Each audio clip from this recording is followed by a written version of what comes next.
সত্যি? ভালো করে দেখে নাও তো চোরকি, সব ঠিকঠাক আছে তো? হ্যাঁ, খুব দারুণ। মানে আর কেউ বলবে না তো যে এত সুন্দর চোরকিটি বিচ্ছিরি পিপি কেন? মোটেই না। আরে বাকিদের কি অবস্থা, রেডি হয়েছে? যেতে কিন্তু অনেকটা সময় লেগে যাবে, আমি বলছি। কিন্তু ওইদিকে স্রোত ছটফট করবে কিন্তু। মোটেই অত দেরি হয়নি দাদা ভাই, তুই খোলাখুলি বল না যে তোর মনটা ছটফট করছে স্রোতকে একটু দেখার জন্য, তাই তো? মন ছটফট করার কি আছে এখানে, সেরকম কিছু না। দাদা ভাই আর বলতে হবে না, আমি আর নীলু না ছোটবেলা থেকেই জানি তুই বরাবর আমাদের দুজনের থেকে ওকে একটু বেশি ভালোবাসিস। হ্যাঁ ওই আর কি, আসলে কি বলতো, ও সব থেকে ছোট তো, মানে লিটারেলি ওকে কোলে পিঠে করে মানুষ করেছি আমি। মানে আমার তো ভাবতেই অবাক লাগছে যে স্রোতের বিয়ে হয়ে গেছে, আর তার বউ ভাত। মানে তুই ভাবতে পারছিস ব্যাপারটা? হ্যাঁ হ্যাঁ, আমি একটু ছটফট করছি তার কারণ আমি আজকে সাজগোজের পরে ওকে কেমন দেখতে লাগছে সেটা দেখতে খুব ইচ্ছুক। সার্থকের সাথে সূর্যার ঝগড়া করে জানি না কেমন আছে ও। চলো চলো চলো চলো বাবা, আমি রেডি রেডি। আস্তে আস্তে দিন পুরো কাবার। ওরে বাবা, এই এলেন আমার পাকা বুড়ি। কি সুন্দর লাগছে, ওই বাবলে বাবা, কি সুন্দর। বারে আমি কিছু বললেই পাকা বুড়ি। নাকি কেউ তোকে বলেছে যে আমি যাব না? বলেছে কেউ? বল।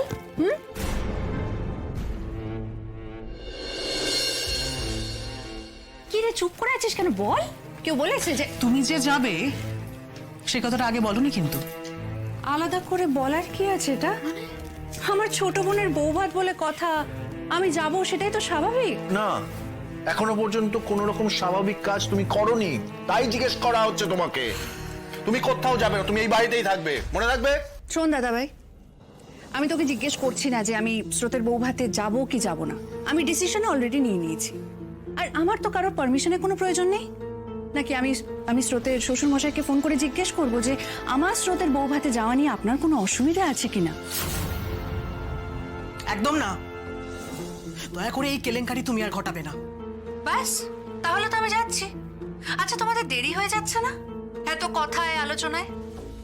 ওদিকে স্রোত তো অপেক্ষা করছে, আমাদের এগুলো ভালো হতো না? নীলু তুমি যাবে না, তুমি গেলে ওখানে তোমাকে নিয়ে লোক চারটে বাজে কথা বলবে, স্রোতকেও বাঁকা কথা শোনাতে ছাড়বে না। আচ্ছা তুমি কি চাও যে তোমার বোনের এই আনন্দের দিনটা শুধুমাত্র তোমার কারণে নষ্ট হয়ে যাক? তুমি যাবে না নীলু। ধুর, এত বাঁকা কথায় আমি ভয় পাই না, আর আমার গায়েও লাগে না। আর তোমরা তো চিন্তা করো না, তো স্রোতকে কেউ কিচ্ছু বলবে না। এতদিনে আমি স্রোতের শ্বশুর বাড়ির লোকজনদের যতটা চিনেছি, বুঝেছি, এটুকু বুঝতে পেরেছি যে ওরা জানে যে কখন কি বলতে হয়, বলতে হয় না। সেই ওর গায়ে লাগবে কেন বল? গায়ে লাগে তো আমাদের। শোন, ভুলে যাস না যে তুই জেল খেটে এসেছিস। হ্যাঁ হ্যাঁ, তো জেল খেটে এসেছি, তাতে অসুবিধা কোথায়? না মানে গান্ধীজি, নেতাজি এনারাও তো জেল খেটেছে, তাই বলে কি তারা মুখ লুকিয়ে ঘুরে বেড়াতে?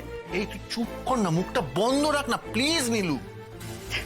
আচ্ছা দাদাভাই, তোদের এটা কেন মনে হয় যে স্রোতকে লোকে আমার কথা তুলেই সবসময় অপমান করবে? না মানে দিদি ভাইয়ের প্রসঙ্গও তো উঠতে পারে, লোকে তো জিজ্ঞেস করতে পারে দিদি ভাইয়ের হাজবেন্ড কোথায়? নীলু, নিজের সঙ্গে রায়ের তুলনা কেন করো বারবার? করি করি তার কারণ তোমরা দিদি ভাইয়ের বেলায় যে এক চোখামিটা করো সেটা তোমাদেরকে মাঝে মধ্যে দেখিয়ে দিতে খুব ভালো লাগে। এনিওয়ে বলো বৌমনি যে দিদি ভাইয়ের ব্যাপারে কেউ জিজ্ঞেস করবে না? করতে পারে তো যে অনির্বাণদা কোথায়, বিয়ের রাত্রির থেকে অনির্বাণদা কোথায়?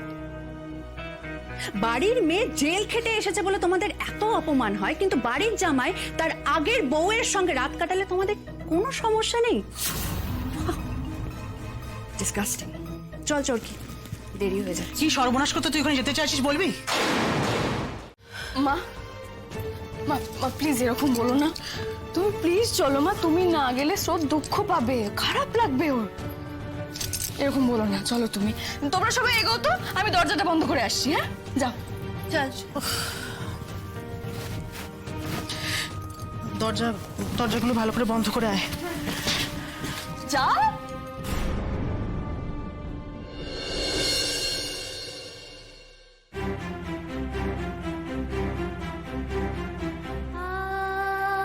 বাড়ির মেয়ে জেল খেটে এসেছে বলে তোমাদের এত অপমান হয়, কিন্তু বাড়ির জামাই তার আগের বউয়ের সঙ্গে রাত কাটালে তোমাদের কোনো সমস্যা নেই।